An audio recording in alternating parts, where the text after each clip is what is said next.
Hello, everyone. Woo-hoo, woo-hoo, woo-hoo. Okay, so August income report. Boom, boom, boom, boom, boom, boom, boom, boom, boom. Blink. Haha. Back to roughly where I would normally be. So if you've never been here before in the income report vlogs, I have 3 things that I usually talk about. 1, my income, where it came from, how I got it. 2, how I felt about the month, maybe some trends that I saw in the month, or what I learned about myself in the month. And then, whoa, there we go. And then 3, some sort of like pearl of wisdom or nugget of truth that might help you in your ESL online teaching classroom. So let's get to the money. So again, another month where I did not work at Say ABC. I did sign my contract again, which is a 3-month contract, but changes have been very, very drastic at Say ABC. So they have decided to change from 4 students, to 6 students in trial classes. And I was already really having issues with 4 students. Say ABC, for everything that it has going for it, one of the things, especially compared to other platforms that I've worked for, that it didn't have going for it, is it just didn't seem to have staff that actually placed the student correctly. So I would have, like, for instance, a 6-year-old student who is very, very fluent with a 10-year-old student who didn't know how to answer his name, like what his name was. And then 2 other students that were kind of like in the middle there. So it was really difficult to juggle, the older student, or the student who couldn't answer how old he was, with the other student who is basically teaching the class.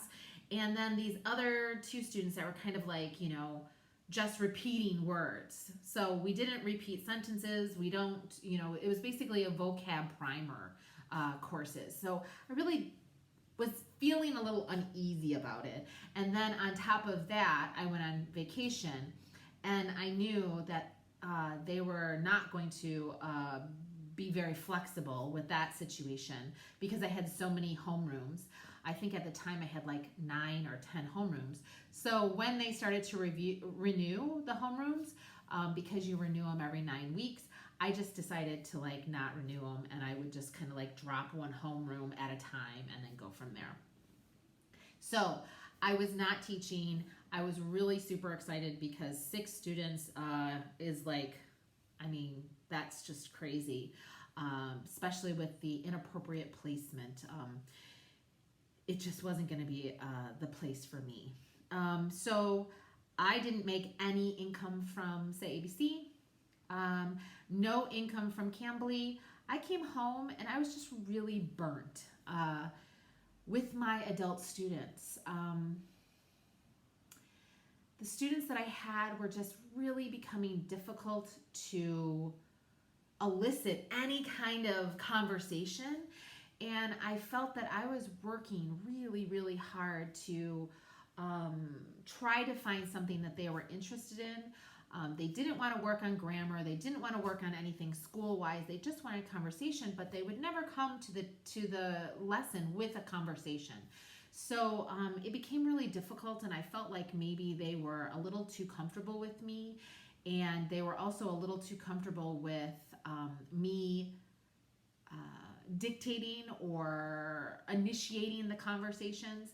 And so I actually, I dumped them. I dumped them all. Yeah. And I took a hiatus from Cambly for the whole month. And I have to say, I was okay with it. I could have made $3,000, $3,500 in the month of August by just working with Cambly, but I don't know. I didn't didn't feel like it. And so I listened to myself, and I'm really glad I did. So on the other side, I worked for a VIP Kid. I made $28.63, and I really enjoyed my August. I felt like the students were really like at a high point. I was doing some night classes. I really, really like the VIP Kid students that come to me in Beijing time in the morning, which is my evening. Maybe because I'm an evening person, and maybe because they're not so like stressed and exhausted because they just got up, that maybe they're fresher or they're more prepared or whatever. Their attitudes are a little bit better, but I really, really enjoyed teaching in August. I was making sure that when I came back home, that I was taking at least one whole day off per week, and I actually took 2 days off. A week, like what? So, and it was doing wonders for me. And I will tell you what it taught me. It taught me that I could work smarter, not harder. And although I know that, I look at this total and I think I made, if my goal normally is about 3,000, 3,200, that's roughly my goal. If that's my goal, and I was only $140 something away from that goal, and I took off 1 to 2 days per week, then I can do this all the time. And this could be a long-term, full-time job for me, like until the end, until I croak and die, I could actually do this. So that gave me a lot of confidence, and it gave me a lot of like, I'm not so exhausted. It also showed me that if I was renewed and I had slept, that maybe it wasn't the students that were doing better. Maybe it was just that like my attitude was better, their attitude, they were vibing off of me, their attitude was better, and everything was just like, it was flowing really well. So it taught me a lot about myself, but also a lot about like how I felt about working, what was expected, how competitive I am, and what I don't want to do. So the third place that I made income was someplace that we haven't really talked very much about, called user testing. And there are a lot of companies out there like this. I don't actually remember. I think a VIP Kid teacher told me about this company, but it's a survey company, but in a very different way. So you sign up for it, and you have to be a native speaker. You have to give them like a voice, like an example survey first. And it is very different because it's not like, you're doing a survey, 1 to 10, 10 to 5, whatever. But they will ask you questions. Are you a full-time teacher, part-time teacher? Some of them, you take the survey and it takes like 3 questions and they're like, you don't qualify. So once you qualify for a test, then you can do it on your phone, you can do it on your iPad, you can do it on your laptop, you can do it on Android and iPad or iPhone. So I have both. So and I was doing some on both of them this month. They give you the survey, and sometimes it's like, take a look at these 2 website prototypes. Try to navigate through this and talk about what you're thinking about. How do you feel about this? How do you feel about that? That's usually one survey.